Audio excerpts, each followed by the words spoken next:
Hello, everyone. Welcome to the first ever Huddle Break podcast.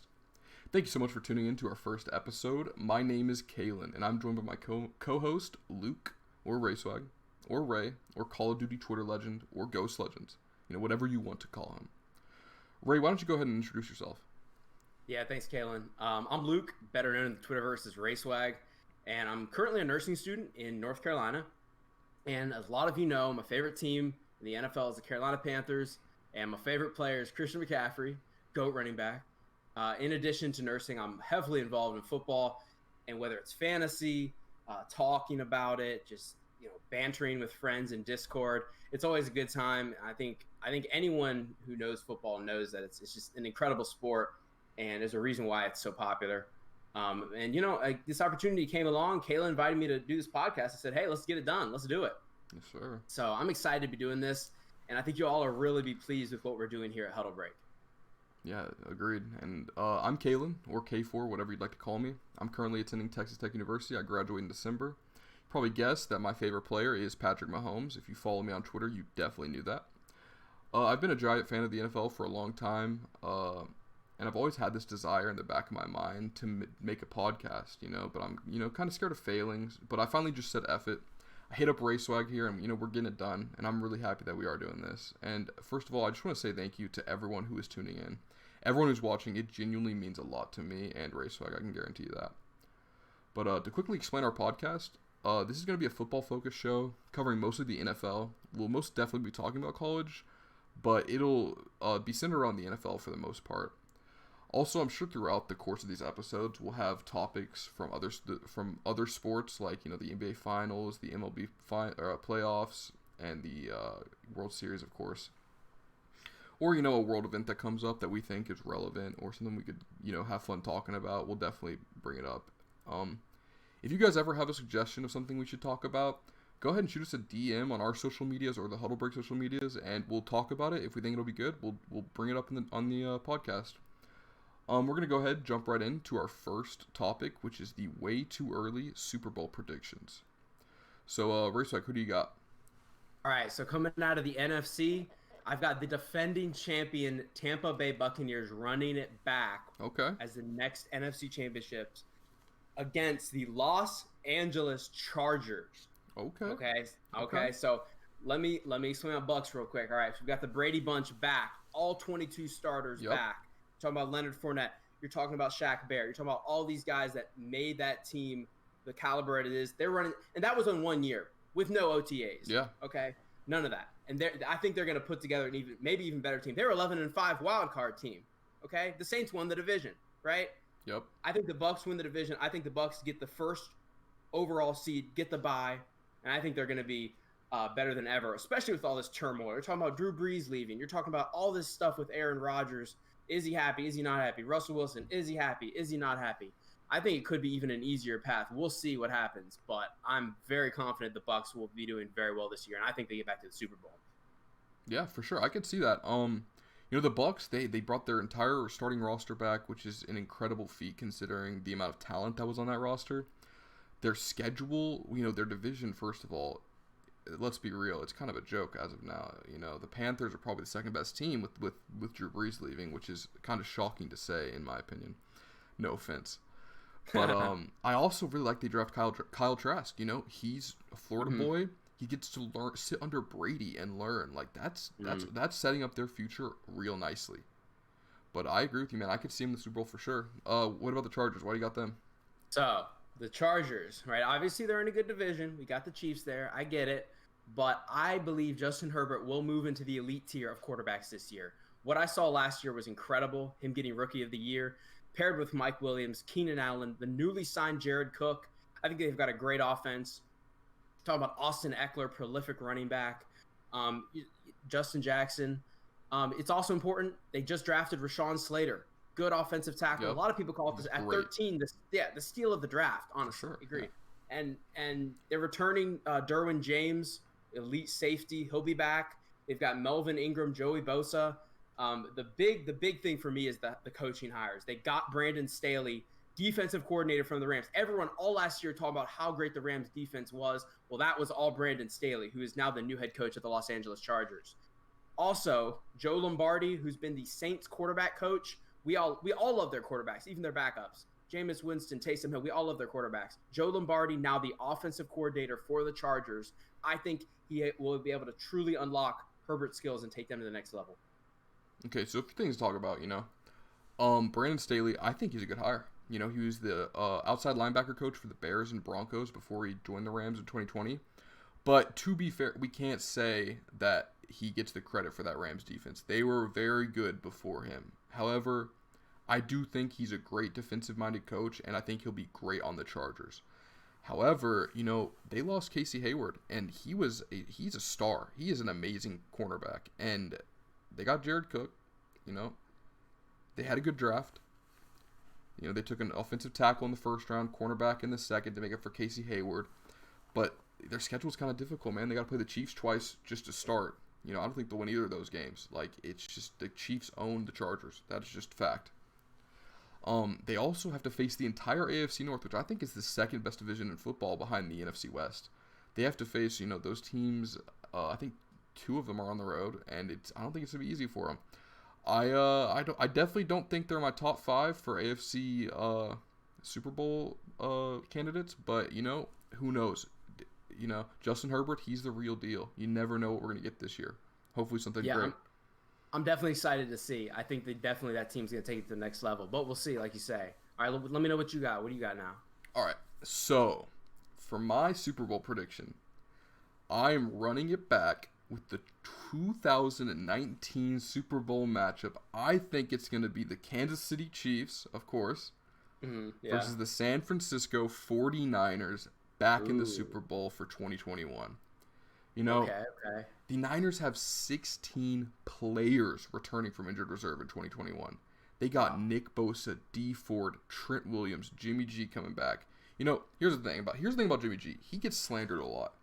But you don't get where you've gotten in the NFL as a bad quarterback. He may not be a top 10 quarterback, but he is not bad by any means. Mm-hmm. And the most, I think, the biggest thing you can criticize Jimmy G on is the fact that he's only played 30 games in 4 years. He's been with San Fran for 4 years. He's played 30 games. That is not even 2 full seasons. That is ridiculous. However, they drafted Trey Lance.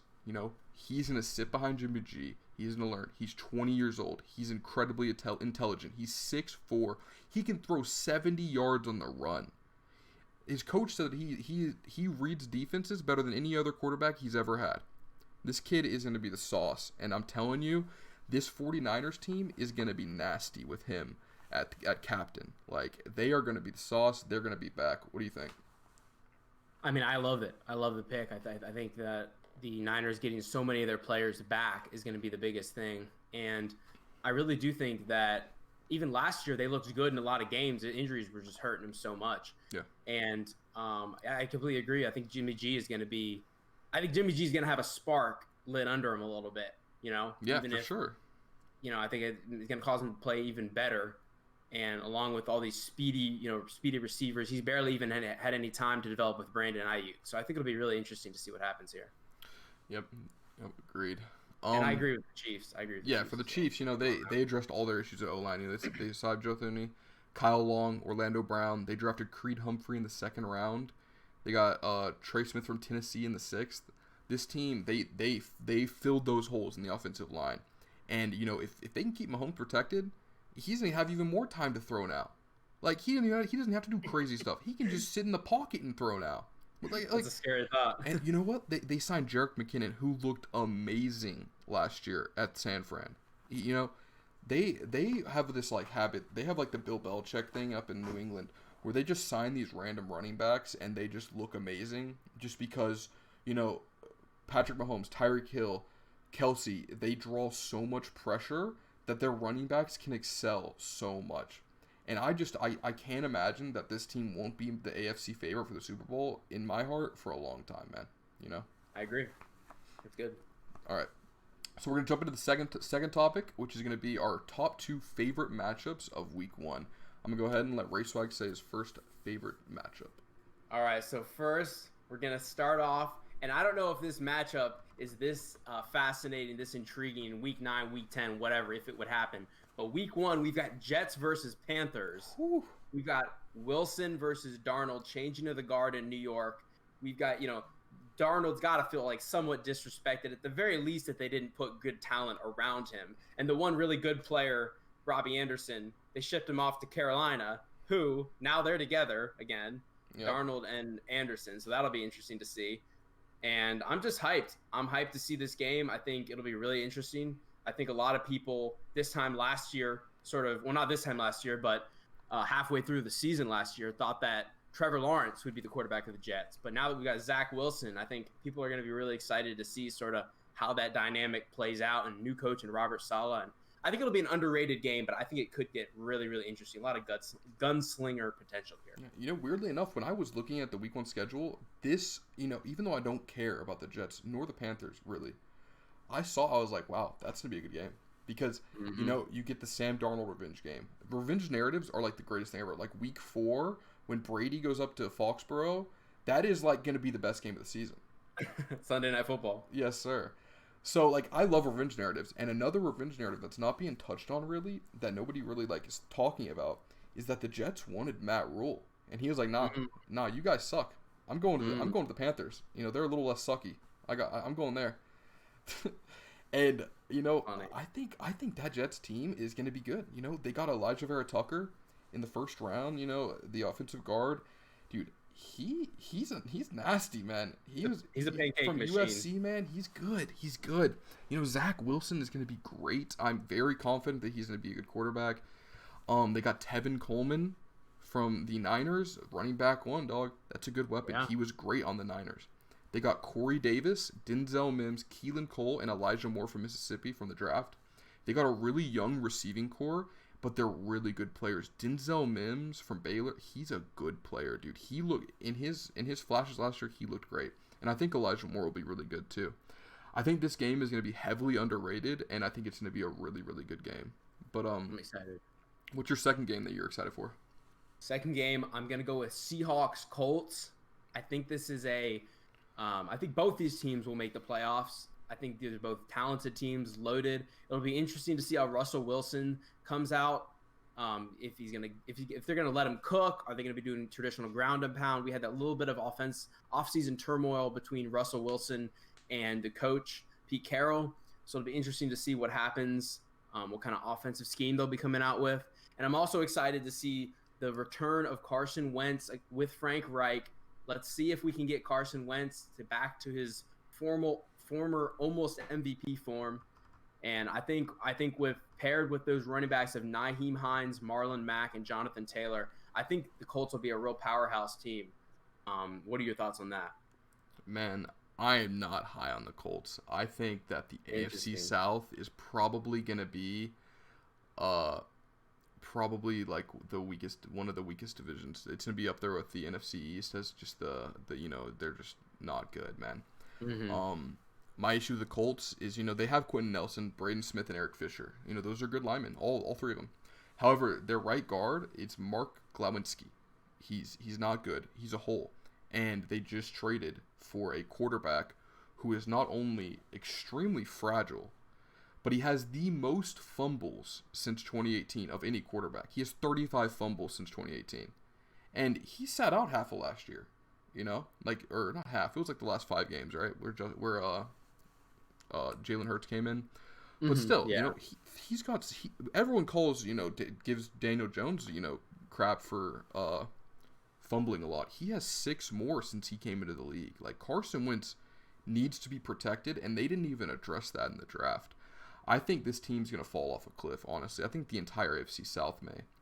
But I think it may be a good game. It really depends. The Seahawks defense last year at the end of the last half of the season was really, really, really good. They were locked down the second half. And so I don't really see the Seahawks losing this game, but it may be great for all we know. Absolutely. I'm excited. What about you? What do you got? Okay. So my first matchup that I want to touch on, I feel like it's the most obvious one. As a lifelong Cowboys fan, as a diehard Cowboys fan, how could I not pick Cowboys-Bucks? You know what I mean? Mm-hmm. And the thing is, I have a whole spiel plan for why the Cowboys are going to be nasty. And I'm sure I'll get crap for it in whatever, because everyone hates the Cowboys. But I feel like this game is undeniably the best game of the week. What do you think? Yeah, I think this game is going to be really good. I think, you're talking about the defending champs versus the biggest market pretty much in sports. I think the top 10 biggest markets, I saw them, it was on Twitter.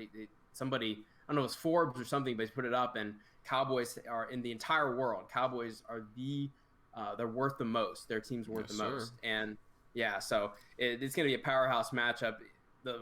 This game alone might have more ratings than any game in the NBA Finals. I mean, it's going to be an incredible game, especially incredible if LeBron doesn't make it. I'm telling you right now. That's a good point. And yeah, it is going to be very, very interesting to see what happens. Yeah, I'm excited. The second game,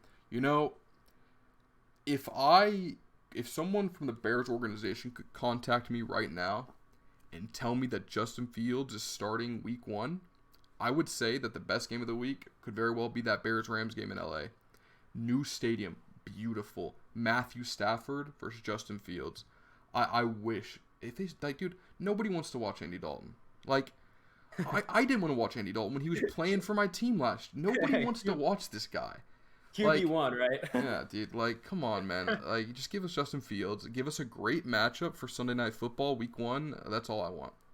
But since we don't know that for sure, what I'm going to say, which I feel like not many people care about, is the Jags-Texans week 1 matchup, dude. AFC South, which I was just hating on because I think they're going to fall off a cliff. I'm so excited for Trevor Lawrence, dude. He obviously amazing prospect. And then, the Texans, they're getting zero coverage right now. With all this stuff going on with Deshaun Watson, we don't even know if he's going to be the quarterback of that team this season. They could very well be settling down with Tyrod Taylor, or, they drafted Davis Mills from Stanford. He only has 13 college starts. You put one of those guys in, they're throwing the ball to Brandon Cooks, Randall Cobb, Chris Conley, and Kiki Cutie. They're done. Will Fuller's in Miami. Who are you throwing to, man? This team is done. Even with Deshaun Watson plays, man, he's got nobody to hit. So, they also lost J.J. Watt, dude. The team's going to be bad, but, I think the whole hype around it is just, I want to watch Trevor Lawrence beat up on some people. What do you think? Yeah, I totally agree. I'm excited to see Trevor Lawrence play. I'm excited to see Travis Etienne play. I'm excited to see my guy Tim Tebow maybe get a few reps. We'll see what happens. I don't think that'll end up being an issue because he's a tight end, but you never know. I don't know. Maybe they go 0-6 and some crazed Jacksonville fans start kind of clamoring for him to become a little bit of a Taysom Hill type of a player, but I think it's going to be a cool storyline regardless. And if Deshaun Watson plays, obviously we don't know what's going to happen with that situation, but if he does play, we will have the 2 greatest Clemson quarterbacks in history of Clemson University playing each other in Trevor Lawrence and Deshaun Watson. So I agree. I think that game opens up a lot of interesting possibilities for some action. I was, to touch on your Tim Tebow's topic, I was looking at that Jaguars depth chart, and they have 5 tight ends. And when I'm looking at it, I'm looking up these players because the only one I know is that I think his name's O'Malley or something. I can't remember his full name. Sorry, none of the guys are really big names. I can't imagine Tim Tebow's even the 3rd best tight end on that team. I don't know. I mean, he's obviously a great athlete, and everyone loves him who meets him. So he's obviously a lovable personality. And the thing is, his name, even if he's not a starter, has taken over down in Jacksonville, man. It's crazy. They just drafted the best prospect since Peyton Manning, right? Yep. And all that people care about is Tim Tebow. What? I mean, he's one of the biggest names in the state of Florida history. So. Oh, yeah, it's crazy. And, he's back with Urban Meyer. I think this team, it's going to be fun to watch, I think. And I would love if they made him like a Taysom Hill player. I think that would be so entertaining. I don't know if he's quite as fast and agile as Taysom Hill, but I think it'd be funny. Okay, funny is probably not the best word, but I think it'd be entertaining. It would be entertaining. I think it's going to be an entertaining game, and that's why I'm really excited for it. I think we're ready to hop into the third topic. You good with that? Yeah? Absolutely. Let's go. All right, so we're going to be topping it off. The third topic is going to be we're going to both pick a playoff team that'll fall off and one non-playoff team that'll make the come up. I'm going to go ahead and start us here with the playoff team that I think is going to fall off. And I feel bad. I've just been beaten on the AFC South. I'm picking the Titans, man. I'm picking the Titans. I think the Titans are going to suck. I'm just being honest. They've got a first of all, they don't have an easy schedule. They play a lot of good teams, man. They play the entire AFC East, first of all. The Patriots, the Jets, who very, very well might be good, and the Dolphins. They could lose all 4 of those games with ease. They play the Niners, the Chiefs, the Rams, the Seahawks, the Steelers, the Cardinals, and then they play the Colts and the Jags twice.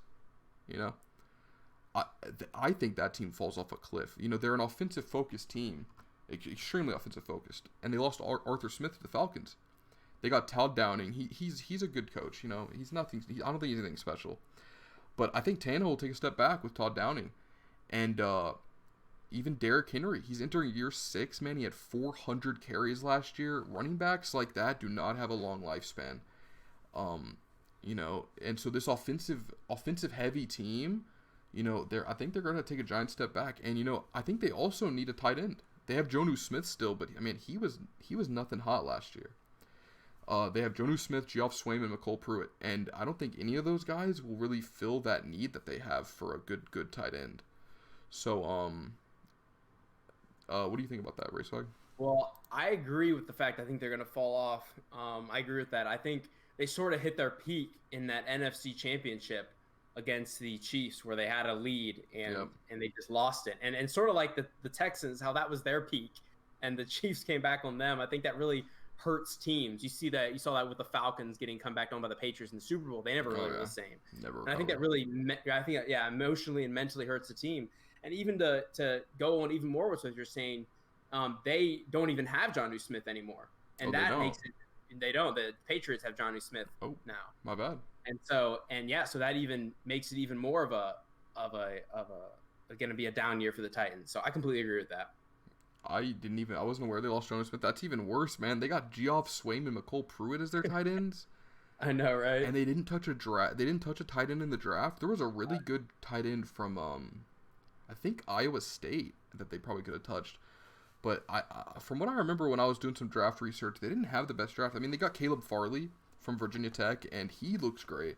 But besides him, I'm pretty sure they had a pretty bad draft. Anyways, what playoff team do you think is not going to make it this year? So this one may seem fairly, makes it look like it, right?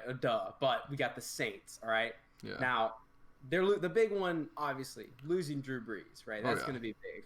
But I think it's more to it than that. So they actually have the least cap space in the entire NFL, despite not signing any notable free agents whatsoever, right? And you'll most likely take a step back. You lose a Hall of Fame player at the most important position, unless you have Aaron Rodgers in your back pocket. Which, I mean, I don't think Jameis Winston or Taysom Hill is that. They might be all right. Maybe I personally think they should start Jameis if they want to win, but we'll see. Yeah. I'm sure Sean Payton will make some of the games competitive, but I think the season has rebuild written all over it personally, New Orleans. Yeah, I mean, I agree with you. I think there's not many people out there who think the Saints are going to be as great this year. I think in their division, they're not even the second best team anymore, as I said earlier. They didn't have a good draft, man. Their biggest needs right now are cornerback and wide receiver, and they took a defensive end in the first round. I'm going to get into that more later because we are talking about that later. But, I agree with you. I think they're going to fall off a cliff. But now I'm going to hop into the team that I think, the non-playoff team that I think will make the come up this year. And, when I was thinking about this, the easiest answer is my Super Bowl pick, the 49ers. But I felt like that was cheating. You know what I mean? Yeah. Because obviously, their whole team was injured last year, man. They have 20 players from off injured reserve, dude. That's so, you know what? I'm not going to do that. I'm going to pick the biased answer, the Dallas Cowboys, baby. Dak is back. He's making bank, and he deserves every cent, bro. Not only is Dak back, but we got Blake Jarwin, who looked great before he got injured. We got Zach Martin back. We got Tyron Smith back. We got Lael Collins back. Dude, Zeke, he looks fantastic, man. Like, I'm watching these workout videos. He looks in the best shape he's been in since 2016. He looks wonderful. And not even to mention, we just got Dan Quinn as a defensive coordinator. And, sure, he had a rough patch in Atlanta as an OC, as a head coach, sorry. But you know what happens a lot of time with these head coaches who step up to the plate to be a head coach from a DC role? They fall back into that defensive coordinator, and they excel because it's an easier job. And Wait, sorry. Go ahead. I was gonna say, let me give you a quick example. Steve Spagnuolo, former head coach of the Rams, now defensive coordinator for the Kansas City Chiefs. There you go. Yeah, absolutely. And Dan Quinn, his resume is pretty good, dude. He's the DC of the Legion of Boom. Yeah. Wow. The Cowboys are in the easiest division. They have a relatively easy schedule. Their defense, which was lacking last year, but kind of tightened up at the end, and now they got Dan Quinn, who I think is going to straighten them out. Let me just go ahead and tell you the Dallas Cowboys opponents by opposing QB this year. So we'll start it off with the hard ones. They're playing Patrick Mahomes, Justin Herbert, and Tom Brady. Those are the only three quarterbacks who I think are going to be elite that they're playing.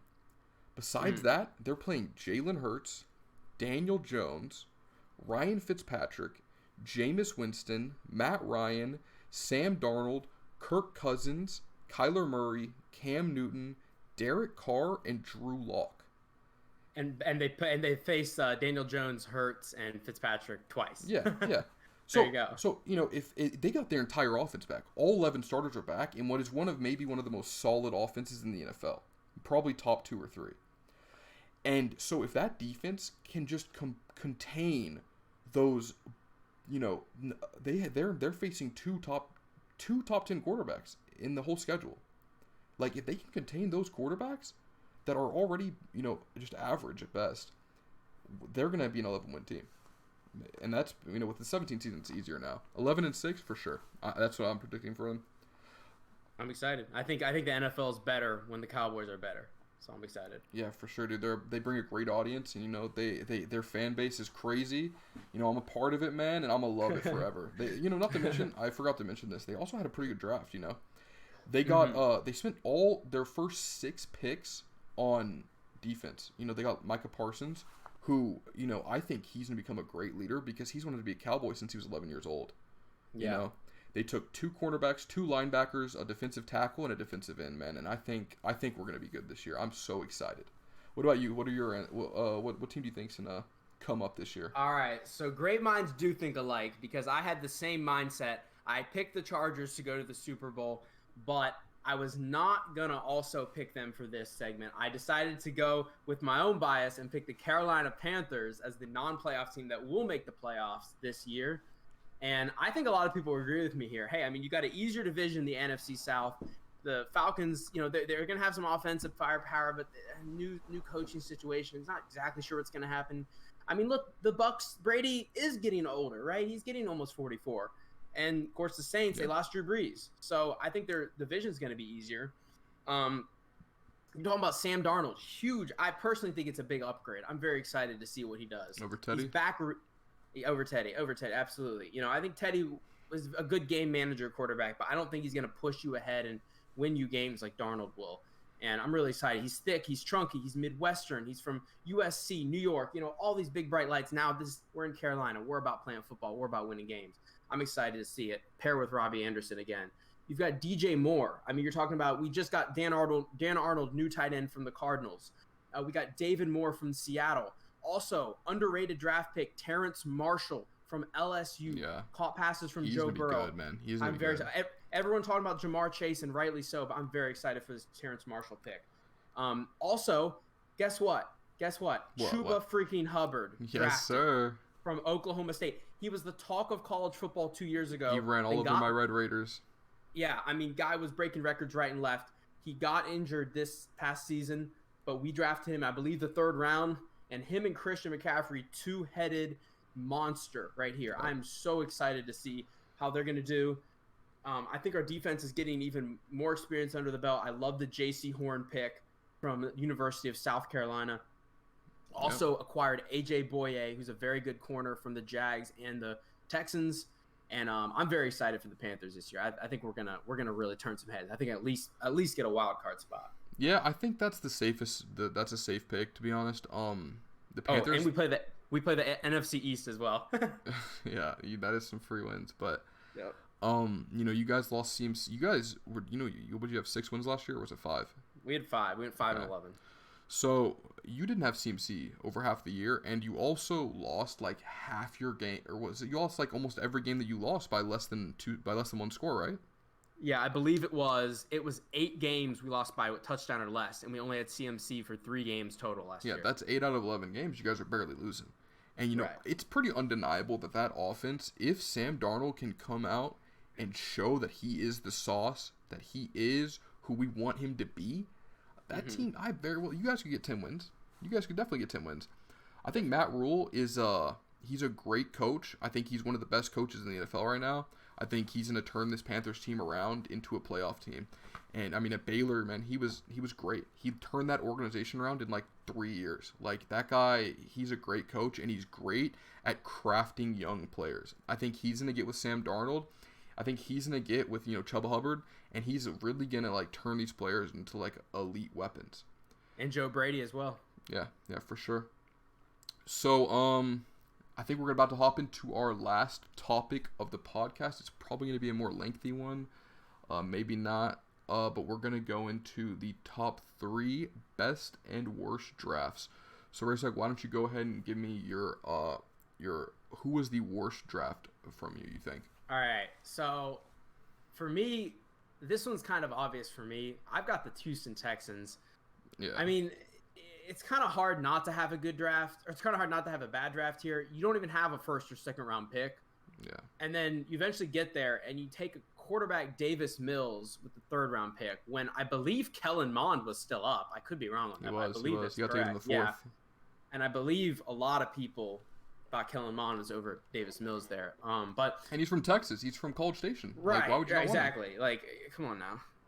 Yeah, so I'm not sure what the thinking was there. Like you mentioned earlier, Davis Mills only has 13 starts. They already have Tyrod Taylor, whose career record almost mirrors Cam Newton, his winning percentage. Mm-hmm. They already have tight ends and receivers, and they drafted more.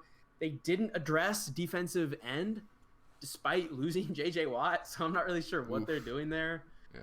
They didn't address corner. I don't know what the Texans are doing, but then again, really, who does know what they're doing the past, 3 years? So I don't really have anything good to say. But, we'll see. Maybe they get Deshaun Watson back and they can pull something out of it. I mean, I don't know. To be fair, man, Bill O'Brien is probably, he literally just imploded that organization from the inside. Yeah. That guy, the city of Houston should literally be dropping dumps on his front porch every single Monday, That guy is actually responsible for the I mean, okay, obviously Deshaun Watson has some stuff going on. Even before that, though, but forget that. The fact that he killed their future, Yeah. He burned their picks.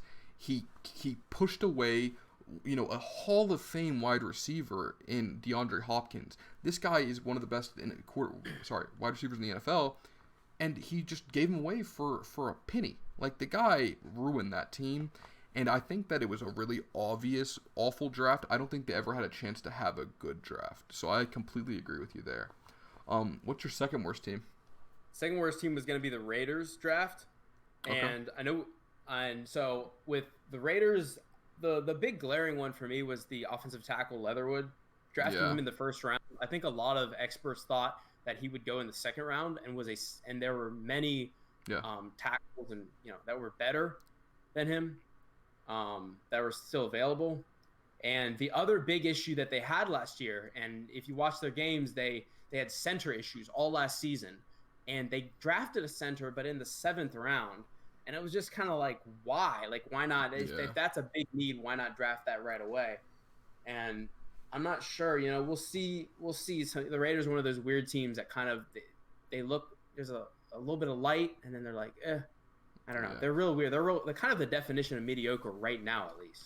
Yeah, I actually have the Raiders. I didn't realize I have the Raiders as my 3rd worst draft.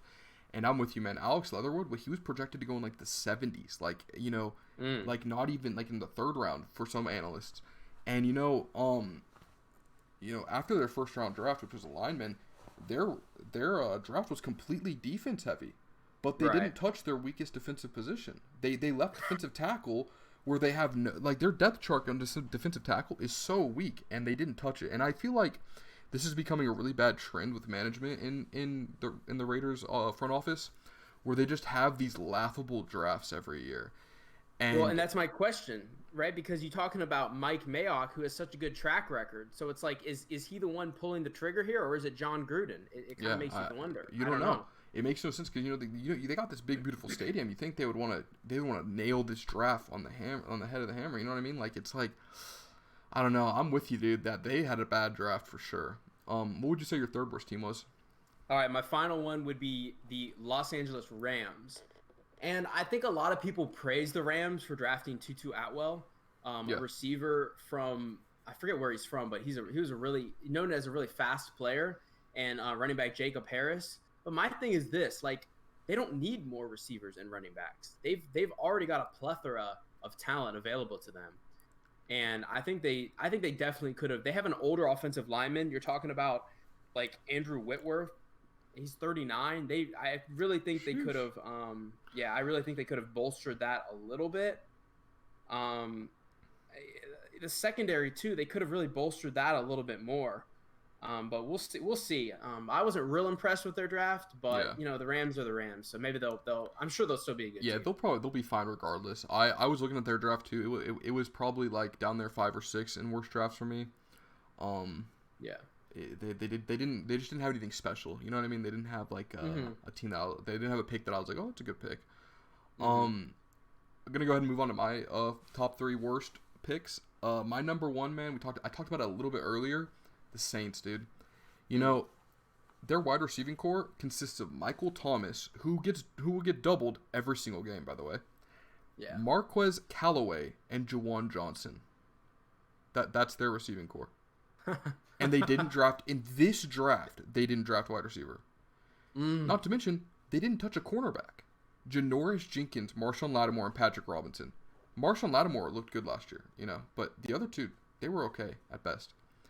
But then in the first round, instead of touching those two positions where it was pretty, they had there was a lot of people available at their pick. They picked Peyton Turner, a defensive end, when they have Cam Jordan, Marcus Davenport, and Trey Hendrickson. Like, what are they thinking? When I saw that pick, I couldn't believe it. They have Jameis or Taysom. I'm pretty sure they're gonna start Jameis.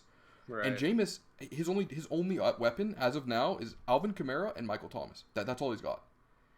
And they didn't even address their offense until the 4th round, and they took a quarterback who's Ian Book from Notre Dame. He looked good in college, but he went to the college football playoffs. He carried Notre Dame to the college football playoffs and then folded against Bama. He had like 200 yards and only 1 interception. Didn't even throw a passing touchdown. He didn't look great. Yeah. And so I have to give the Saints the worst draft, man.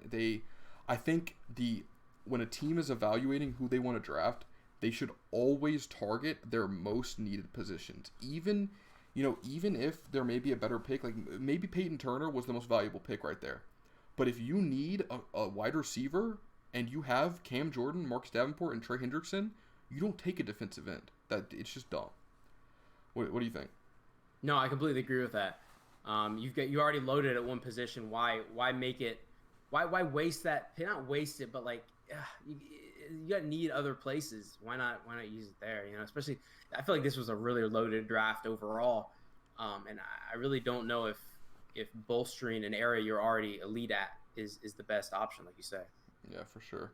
So my number 2 worst draft was the Indianapolis Colts, which I know you're up on them, but they didn't have a good draft, man. They took Kwity Paye in the first round, a defensive end. I don't think the Colts defense is what they needed to bolster. He in 4 years at Michigan, he only had 11.5 sacks.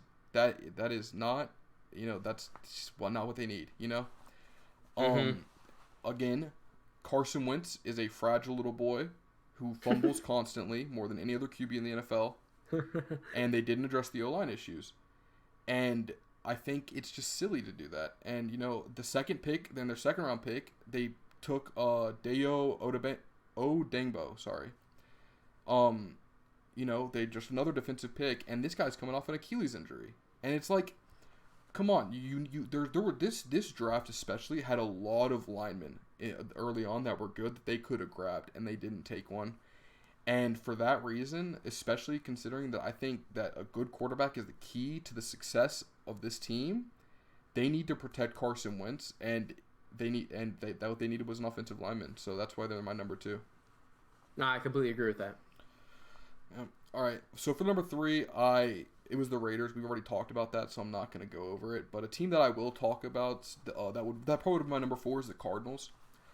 I can't remember the name of the wide receiver they drafted, but Rondale Moore. Yeah, Rondale Moore. There it is. That team is so short. I don't know what they're doing, man.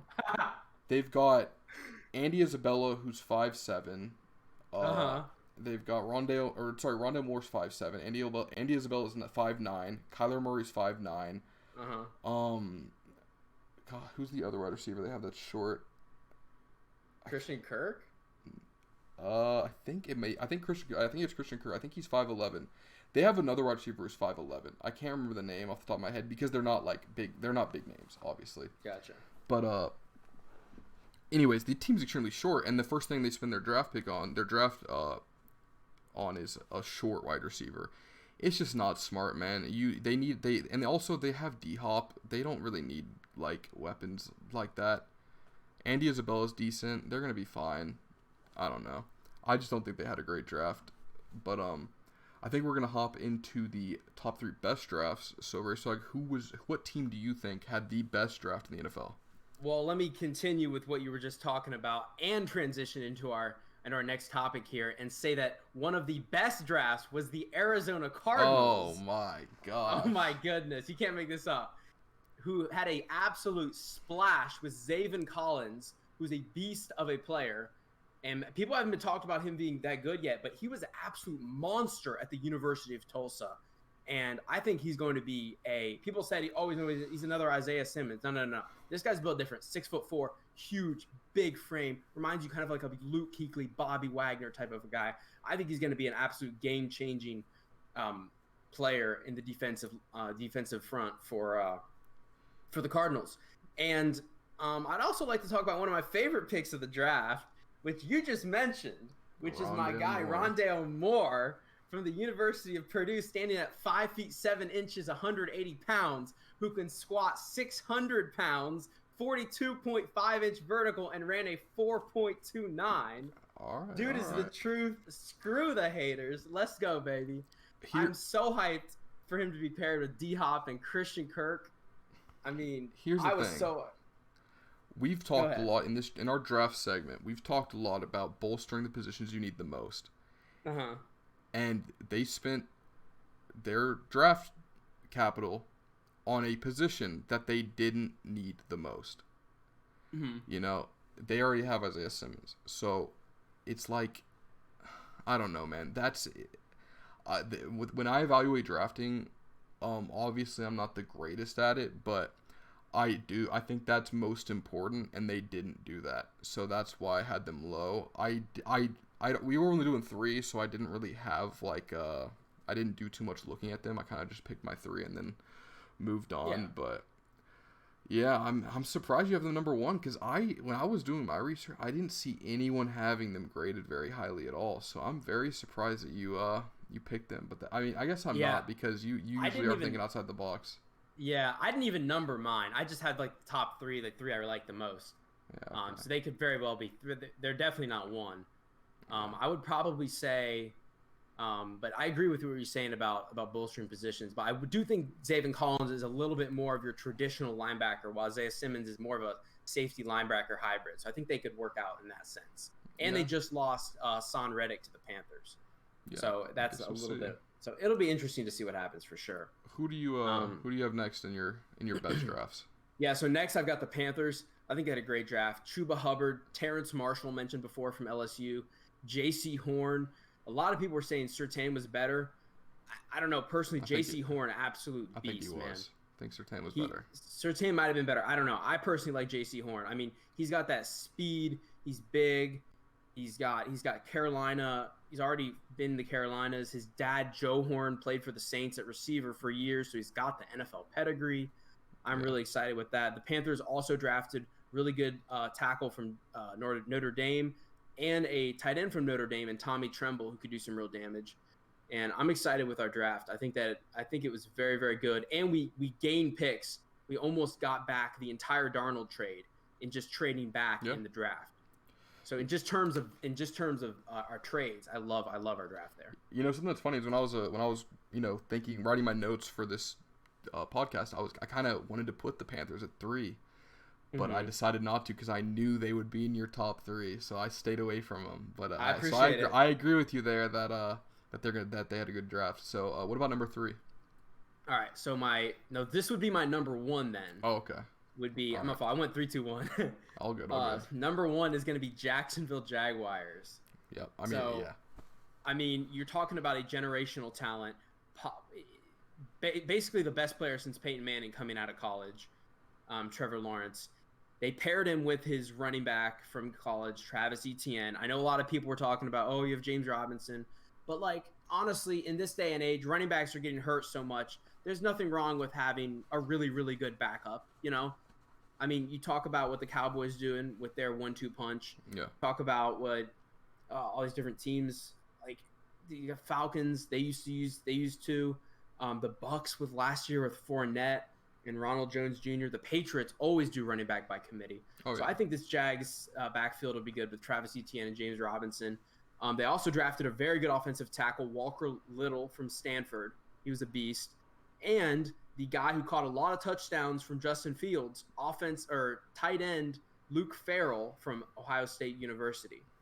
So I'm very pleased with the Jaguars draft. I think we're both pretty high on the Jaguars. I think. Yeah, I'm with you, man. I think that their draft was hard to miss on, man. They had some people were not pleased with the Travis Etienne draft, but or Etienne, which one? Sorry, I don't really know how to pronounce his name that well, but some people thought that was a bad pick, but I think it'll be good. I think pairing him and T-Law is a good idea. So I think they'll be great.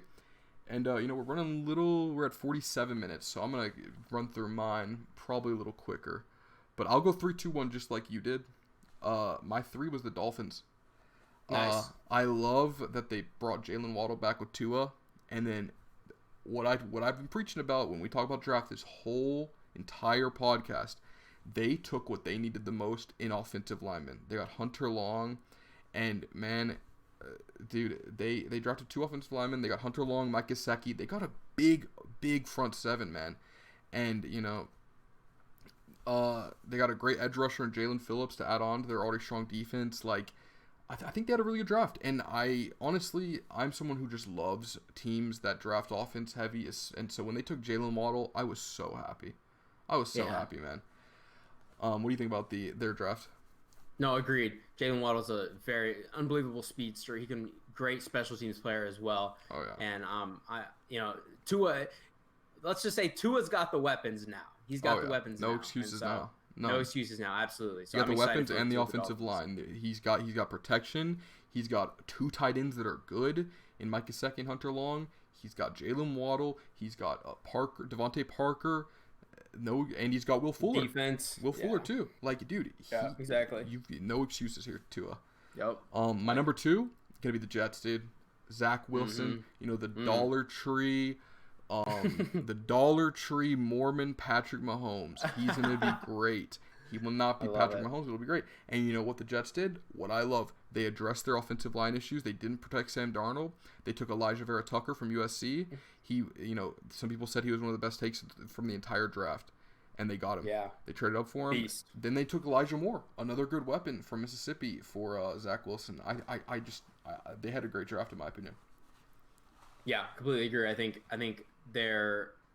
Robert Saleh understands what his predecessors didn't do for Sam Darnold, and he's immediately making sure that Zach Wilson is happy and hopefully healthy. Yep. All right, and to now jump into my number 1 best draft. I've got to give it to the Chicago Bears.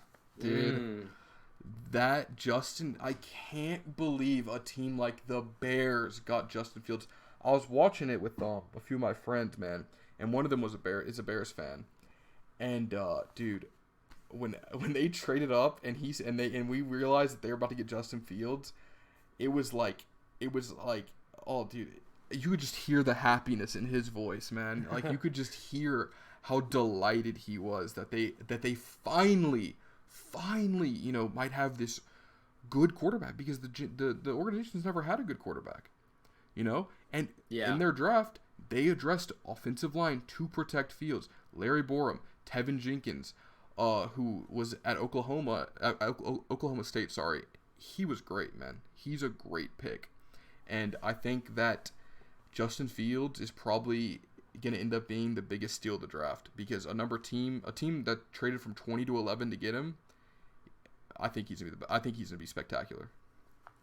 Yeah, I'm excited to see. I think he's used to that kind of Midwestern cold or North cold weather, being from OSU and not too far away now in Chicago. And I think he'll be a beast. He's a gunslinger. He was, this time last year, everyone had him as the second pick to Trevor Lawrence, and he only did better things from there. So I'm really not even sure why he dropped as far as he did. Yeah, same. I have no idea why he dropped that far.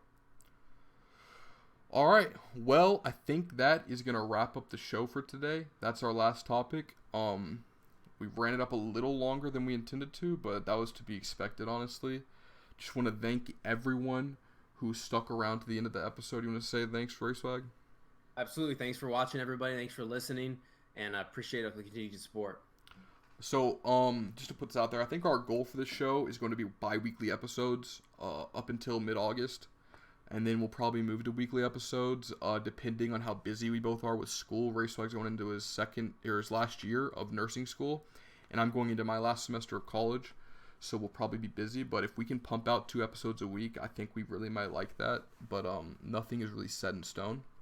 Regardless of what happens, we're going to push out updates on all of our social medias, which are it's just @HuddleBreak on Twitter, Instagram, TikTok. You can follow Racewag on Twitter @Racewag_. You can follow myself on Twitter @not_K4. And we would really appreciate any feedback you guys have. Thank you for listening, and I hope all of you have a great weekend.